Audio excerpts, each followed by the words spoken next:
ಇಂದು ನಟ ಪುನೀತ್ ರಾಜ್ಕುಮಾರ್ ಪುಣ್ಯ ಸ್ಮರಣೆ. ಪುನೀತ್ ರಾಜ್ಕುಮಾರ್ ದೈಹಿಕವಾಗಿ ಕಣ್ಮರೆಯಾಗಿ ಇಂದಿಗೆ 4 ವರ್ಷಗಳು. ಕಂಠೀರವ ಸ್ಟುಡಿಯೋದಲ್ಲಿರುವ ಅವರ ಸಮಾಧಿ ಬಳಿ ಕುಟುಂಬಸ್ಥರು ಪೂಜೆ ಸಲ್ಲಿಸಿದ್ದಾರೆ. ಅಪಾರ ಸಂಖ್ಯೆಯ ಅಭಿಮಾನಿಗಳು ಕೂಡ ಅಲ್ಲಿ ಬಂದು ಪುನೀತ್ ಸ್ಮರಣೆಯಲ್ಲಿ ಭಾಗಿಯಾಗಿದ್ದಾರೆ. ಅಶ್ವಿನಿ ಪುನೀತ್ ರಾಜ್ಕುಮಾರ್, ಶಿವಣ್ಣ, ರಾಘಣ್ಣ ಇವರೆಲ್ಲರೂ ಕೂಡ ಭಾಗಿಯಾಗಿದ್ದಾರೆ. ವಿನಯ್ ಯುವರಾಜ್ ಕುಮಾರ್ ಕೂಡ ಪೂಜೆ ಸಲ್ಲಿಸಿದ್ದಾರೆ. ಪುನೀತ್ಗೆ ಪ್ರಿಯವಾದ ಆಹಾರವನ್ನು ಇಟ್ಟು ಪೂಜೆ ಸಲ್ಲಿಸಿದ್ದಾರೆ. ಅನ್ನದಾನ, ರಕ್ತದಾನ ಸೇರಿ ಹಲವು ಕಾರ್ಯಕ್ರಮಗಳನ್ನು ಇವತ್ತು ಹಮ್ಮಿಕೊಳ್ಳಲಾಗಿದೆ.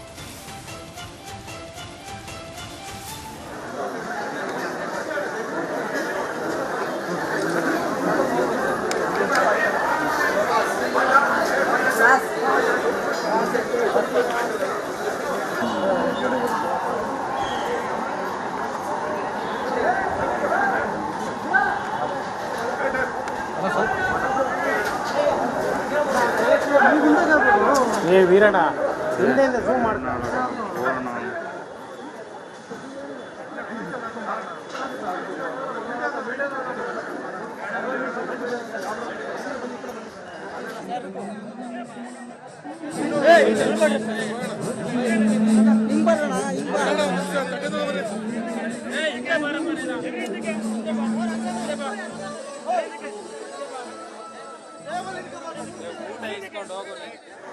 ಪುನೀತ್ ರಾಜ್ಕುಮಾರ್ 4ನೇ ವರ್ಷದ ಪುಣ್ಯ ಸ್ಮರಣೆಯ ದಿನ ಅಲ್ಲಿ ಅನ್ನದಾನ, ರಕ್ತದಾನ ಮುಂತಾದ ಕಾರ್ಯಕ್ರಮಗಳನ್ನು ಏರ್ಪಡಿಸಲಾಗಿದೆ. ಹಾಗೆಯೇ ಕುಟುಂಬಸ್ಥರೆಲ್ಲರೂ ಕೂಡ ಬಂದು ಸಮಾಧಿಗೆ ಪೂಜೆ ಸಲ್ಲಿಸಿರೋದನ್ನು ನೋಡಬಹುದು. ನಟ ಶಿವರಾಜ್ ಕುಮಾರ್, ರಾಘವೇಂದ್ರ ರಾಜ್ಕುಮಾರ್ ಅವರ ಕುಟುಂಬಸ್ಥರೆಲ್ಲರೂ ಕೂಡ ಅಲ್ಲಿ ಬಂದು ನೆರೆದಿದ್ದಾರೆ. ಹಾಗೆಯೇ ಅಪಾರ ಸಂಖ್ಯೆಯ ಅಭಿಮಾನಿಗಳು ಕೂಡ ಬಂದು ಭಾಗವಹಿಸಿದ್ದಾರೆ. ನಟ ಪುನೀತ್ ರಾಜ್ಕುಮಾರ್ ಭೌತಿಕವಾಗಿ ನಮ್ಮೊಡನೆ ಇಲ್ಲದಿರಬಹುದು, ಆದರೆ ಪುನೀತ್ ಅವರ ಬದುಕಿನ ಸ್ಫೂರ್ತಿ ಕೋಟ್ಯಂತರ ಕನ್ನಡಿಗರ ಹೃದಯಗಳಲ್ಲಿ ಇವತ್ತಿಗೂ ಕೂಡ ಜೀವಂತವಾಗಿದೆ. ಬಹುಶಃ ಎಂದೆಂದಿಗೂ ಕೂಡ ಅವರ ಸ್ಫೂರ್ತಿ, ಅವರ ಮುಗುಳ್ನಗು, ಅವರ ಜೀವನ ಪ್ರೀತಿ ಯಾವತ್ತಿಗೂ ಕೂಡ ಜೀವಂತವಾಗಿರುತ್ತೆ. 4ನೇ ವರ್ಷದ ಪುಣ್ಯ ಸ್ಮರಣೆ ಪುನೀತ್ ರಾಜ್ಕುಮಾರ್ ಅವರದ್ದು. ಇವತ್ತು ಕೂಡ ಪುನೀತ್ ರಾಜ್ಕುಮಾರ್ ಅವರು ಭೌತಿಕವಾಗಿ ಇಲ್ಲ ಅಂದರೆ ನಂಬೋದು ಕಷ್ಟ. ಅಂಥ ಒಂದು ಅಪಾರ ಜೀವನ ಪ್ರೀತಿಯ ನಟ ಅವರಾಗಿದ್ದರು, ವ್ಯಕ್ತಿ ಅವರಾಗಿದ್ದರು. ಕೇವಲ ಅವರ ನಟನೆಗೆ ಮಾತ್ರವಲ್ಲ, ಅವರ ವ್ಯಕ್ತಿತ್ವಕ್ಕೂ ಕೂಡ ಅಪಾರ ಸಂಖ್ಯೆಯ ಅಭಿಮಾನಿಗಳನ್ನು ನಾಡಿನಾದ್ಯಂತ ಹೊಂದಿದ ನಟ ಪುನೀತ್ ರಾಜ್ಕುಮಾರ್.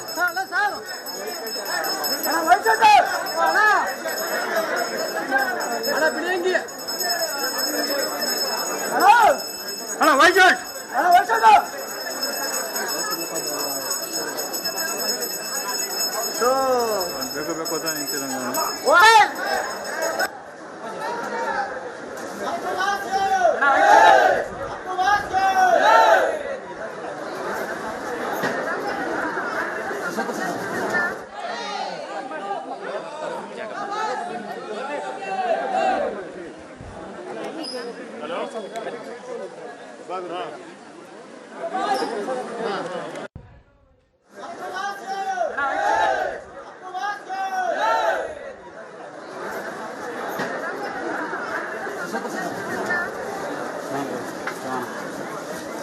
ನಾಲ್ಕು ವರ್ಷ ಅಲ್ಲ, ಎಷ್ಟೇ ವರ್ಷಗಳಾದ್ರೂ ಏನಂತೀವಿ, ಒಂದು ವ್ಯಕ್ತಿತ್ವದ ಒಂದು ಇದೆಯಲ್ಲ ಯಾವಾಗಲೂ ಕಮ್ಮಿ ಆಗಲ್ಲ.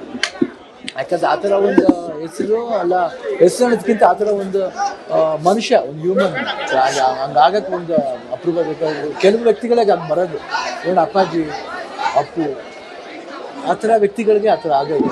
ಸೊ ಅದು ಯಾವಾಗ ನಾವು ಏನು ಹೇಳೋಕ್ಕೆ ಆಗಲ್ಲ ಅದ್ರ ಬಗ್ಗೆ, ಏನು ಮಾಡಿದ್ರೆ ಕಮ್ಮಿನೇ. ಅಪ್ಪಾಜಿ ಅವ್ರನ್ನ 5 ಜನ ಇನ್ನೂ ಆರಿಸ್ತಾರೆ, ತಂದೆಗೆ ತಕ್ಕ ಮಗ. 100% ನೋ ಡೌಟ್.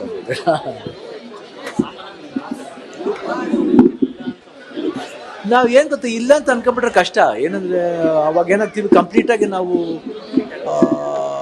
ಏನು ನಮ್ಮ ಕಂಪ್ಲೀಟ್ ನಾವು ಅವನ್ನ ದೂರ ತಳ್ದಂಗೆ ಆಗುತ್ತೆ. ನಾವು ಅವ್ನ ನೆನಪಲ್ಲಿ ಬಾಳ್ಬೇಕು, ಆ ನೆನಪನ್ನ ಮನಸ್ಸಲ್ಲಿ ಇಟ್ಕೋಬೇಕು. ನಾವೇನು ಮಾಡಬೇಕು, ಎಷ್ಟು ಪ್ರಯತ್ನ ಆಗುತ್ತೋ ಅಪ್ಪು ನಮ್ಮಲ್ಲಿ ತೋರ್ಸೋಕೆ ಪ್ರಯತ್ನ ಪಡಬೇಕು. ಇಲ್ಲ ಅದು ಮಾತಾಡೋಕೆ ಅಲ್ಲ, ಅದ್ರ ಬಗ್ಗೆ ಹೇಳಂಗಿಲ್ಲ. ಯಾಕಂದ್ರೆ ಪ್ರೀತಿ ಯಾವಾಗಲೂ ಹಂಗಿದೆ, ಸ್ಟ್ರಾಂಗ್ ಬಾಂಡೇಜ್ ಇದೆ ಆ ಥರ. ಯಾಕೆ ಅವ್ನ ನಡವಳಿಕೆ ನಂಗೆ, ಅವ್ನ ವೀಡಿಯೋಸ್ ನೋಡ್ತಾ ಇದ್ರೆ ನಿಮ್ಗೆ ಅನ್ಸುತ್ತೆ ಅವ್ನ ಮಾತುಗಳು ಏನೋ ಗೊತ್ತಿದ್ದು ಮಾತಾಡ್ಬಿಟ್ಟು ಹೋದ್ನೋ ಅಂತ ಅನ್ಸುತ್ತೆ. ಇಲ್ಲ, ಅದು ಯಾವಾಗ ಇರುತ್ತಮ್ಮ. ಯಾಕಂದ್ರೆ ಅಪ್ಪು ಬಗ್ಗೆ ನಾವು ಏನು ಪ್ರತಿ ಅವ್ರ ಬಗ್ಗೆ, ಅಪ್ಪಾಜಿ ಬಗ್ಗೆ ಮಾತಾಡೋ ದಿವಸನೇ ಇಲ್ಲ. ಅಟ್ಲೀಸ್ಟ್ ಒಂದ್ಸತಿ ಜ್ಞಾಪಿಸ್ಕೊತಾ ಇರ್ತೀವಿ. ಈ 4 ವರ್ಷ ಅಂತಲ್ಲ, ಅವ್ನು ಇರ್ಬೇಕಾದ್ರೂ ಹಂಗೇನೆ ಇವಾಗ ನಾವು ಇಲ್ಲ ಅಂತ ಅನ್ಕೊಳ್ಳಲ್ಲ. ಸೊ ಅದಕ್ಕೆ ನನಗೆ ಇಲ್ಲ ಅಂತ ಅನ್ಕೊಳ್ಳಲ್ಲ, ಅವ್ನು ನಿಜ ಅನ್ಸ್ಕೊಂಡೆ ಮಾತಾಡ್ತಿರ್ತೀವಿ ಅಷ್ಟೇ. ನಮ್ಗೆಲ್ಲ ಗೊತ್ತಿರೋದು ಅಷ್ಟೇ, ನಮಗೆ ಗೊತ್ತಿಲ್ಲ ಏನ್ ಗೊತ್ತಿಲ್ಲ, ನಾವು ಏನ್ ಮಾಡ್ಬೇಕಂತಿದೀವೋ ನಾವು ಅದು ಮಾಡ್ತಾ ಇರ್ತೀವಿ ಅಷ್ಟೇ, ಯಾರಿಗೂ ಗೊತ್ತಾಗಲ್ಲ ಅದು ಅಷ್ಟೇ. ಹೆಲ್ಪಿಂಗ್ ನೇಚರ್ ಅವರಿಂದ ಬಂದಿದ್ದು, ದೊಡ್ಡವರಿಂದ ಬಂದಿದ್ದು, ಅಪ್ಪಾಜಿಯಿಂದ ಬಂದಿದ್ದು, ಅದು ಕಂಟಿನ್ಯೂ ಆಗ್ತಿದೆ ಅಷ್ಟೇ.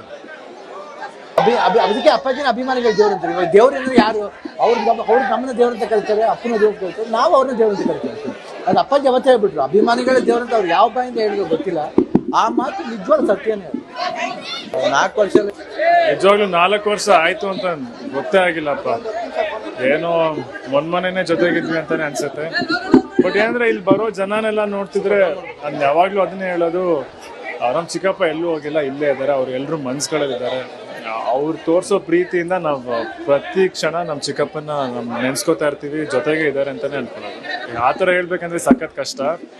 ಬಟ್ ತುಂಬಾ ಅಂದ್ರೆ ಜೊತೆಗೆ ಒಟ್ಟಿಗೆ ಕೂತ್ಕೊಂಡು ಊಟ ಮಾಡ್ತಿದ್ವಲ್ಲ, ಅವ್ರಿಗೂ ಊಟ ಅಂದ್ರೆ ಪ್ರಾಣ, ನನಗೂ ಸಿಕ್ಕಾಪಟ್ಟೆ ಇಷ್ಟ. ಯಾವಾಗ ಒಟ್ಟಿಗೆ ಊಟ ಮಾಡ್ತಿದ್ವಿ ಆ್ಯಂಡ್ ಜೊತೆಗೆ ವರ್ಕೌಟ್ ಕೂಡ ಕೆಲವು ಸತಿ ಮಾಡ್ತಿದ್ವಿ. ಲೈಕ್ ಇವತ್ತು ಒಂದು ಸ್ಪೆಷಲ್ ಒಂದು ವರ್ಕೌಟ್ ವಿಡಿಯೋ ಹಾಕ್ತೀನಿ ನಾನು, ನೀವು ನೋಡಿ. ಹಳೇ ವಿಡಿಯೋ ಅಲ್ಲಿ ಸಿಕ್ತು ನನಗೆ, ಏನೋ ಇವತ್ತು ಹಾಕ್ಬೇಕನ್ನಿಸ್ತು.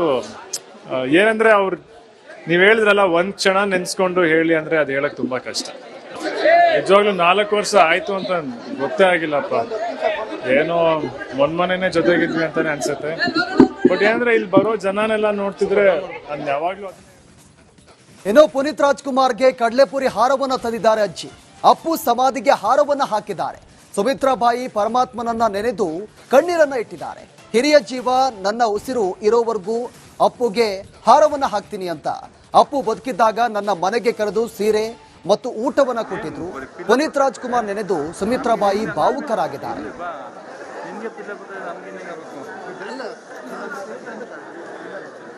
ಅಪ್ಪು ಅವ್ರಿಗೆ ಕಡಲೆಪುರಿ ಹಾರ ತರ್ತೀರಾ, ಸೊ ವಿಶೇಷವಾಗಿ ಅಭಿಮಾನ ಮೆರಿತೀರಾ. ಸೊ ಈ ವಯಸ್ಸಲ್ಲೂ ಕೂಡ ಅಪ್ಪು ಅವರು ಇಲ್ಲ ಹೇಳಕ್ಕಾಗಲ್ಲ.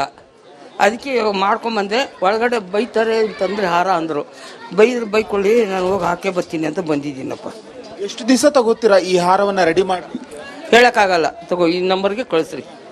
ಎಷ್ಟು ದಿವಸ ತಗೋತೀರಾ ಈ ಹಾರ ರೆಡಿ ಮಾಡ್ಲಿಕ್ಕೆ? ಎಷ್ಟು ಟೈಮ್? ತುಂಬ ನೋವು. 1 ತಿಂಗಳಿಂದ ಮಾಡ್ತಾ ಇದ್ದೀನಿ 4 ಹಾರ. 4 ಒಂದು ಕುರುಬ್ರಳ್ಳಿ ಕಳ್ಸಿದ್ದೀನಿ, ಇವಾಗ ಇಲ್ಲಿ ತಗೊಂಬಂದಿದ್ದೀನಿ. ಇನ್ನೊಂದು ಎಲ್ಲೋ ಹಾಕ್ತೀನಿ ಅಂದರು. ಅಪ್ಪು ಅವರು ಅಂದ್ರೆ ಯಾಕೆ ಇಷ್ಟ ನಿಮಗೆ ಅಭಿಮಾನ? ಅವತ್ತಿಂದನೂ ಅಪ್ಪು ಅಂದ್ರೆ ಇಷ್ಟನೇ. ಅಪ್ಪು ಪಿಕ್ಚರ್ ಬಂದ್ಬಿಟ್ರೆ ಕದಲೋದೇ ಇಲ್ಲ ಟಿವಿ ಮುಂದೆಯಿಂದ. ಪ್ರತಿ ವರ್ಷ ಅಪ್ಪು ಅವ್ರಿಗೆ ಇದೇ ರೀತಿ ಹಾರ ತರ್ತೀರಾ. ಸೊ ಅಪ್ಪು ಅವ್ರದ ಯಾವ ಸಿನಿಮಾ ನಿಮಗೆ ತುಂಬಾ ಕಾಡುತ್ತೆ? ಎಲ್ಲ ಸಿನಿಮಾಗಳು ಒಂದು ಅಲ್ಲೋದಲ್ಲ, ರಾಜ್ಕುಮಾರ್ದು ಅಪ್ಪುದು ಎಲ್ಲ ಪಿಕ್ಚರ್ಗಳು ನಾವು ನೋಡೋದು. ಅಪ್ಪು ಅವ್ರು ಇದ್ದಾಗ ಏನಾದ್ರು ಮಾತನಾಡಿಸಿದ್ರ ಅಥವಾ ನಿಮ್ಮ ಒಟ್ಟಿಗೆ ಏನೋ ಹೇಳ್ತಾರೆ? ಮನೆಗೆ ಸೀರೆಗಳೆಲ್ಲ ಕೊಟ್ಟವ್ರೆ, 2,000 ರೂಪಾಯಿ ನೋಟೇ ಕೊಟ್ಟವ್ರೆ. ಇವಾಗ ಅಶ್ವಿನಿ ಇವಾಗ ಹೋಗೋದೇ ಇಲ್ಲ ಮನೆಗೆ. ಯಾಕೆ ಹೋಗ್ತಾ ಇಲ್ಲ? ಬೇಡ. ಅಪ್ಪ ಅವ್ರು ಇದ್ದಿದ್ರೆ ನಿಮ್ಮನ್ನ ಒಂದು ರೀತಿ ತಾಯಿ ಅಂತಾನೆ ಅನ್ಕೊಂಡಿದ್ರು ಅವ್ರು. ನಿಜಕ್ಕೂ ಖುಷಿ ಆಗುತ್ತೆ. ಸೊ ನಿಮ್ಮನ್ನ ಆರೈಕೆ ಮಾಡೋದು, ನಿಮ್ಮನ್ನ ಪ್ರೀತಿಯಿಂದ ಮಾತನಾಡೋದು. ಇದು ಅಂಗಡಿ ಐತೆ KTPಲ್ಲಿ, ನಮ್ಮ ಹಳೆಯ ಕೈ ಕಾಲು ರಿಪೇರಿ ಮಾಡ್ತಾರೆ, ಅಲ್ಲಿ ಅಂಗಡಿ ಐತೆ. ಅಲ್ಲಿ ಅಂಗಡಿ ಇಟ್ಟಿದ್ದೀವಿ, ಬಡವರು. ಅದಕ್ಕೆ ರಾಜ್ಕುಮಾರ್ಗೆ ಇವನು ಪುನೀತ್ ತೋರ್ಸಾನಂತ ಫೋಟೋ ಹಿಡ್ದೆ, ಅಷ್ಟೊತ್ತಿಗೆ ಅವನೇ ಸತ್ತದ. ಏನೋ ಸಹಾಯ ಮಾಡಿರೋನು ಸತ್ತದ. ಇನ್ನೇನು ಮಾತಾಡ್ತೀಯ?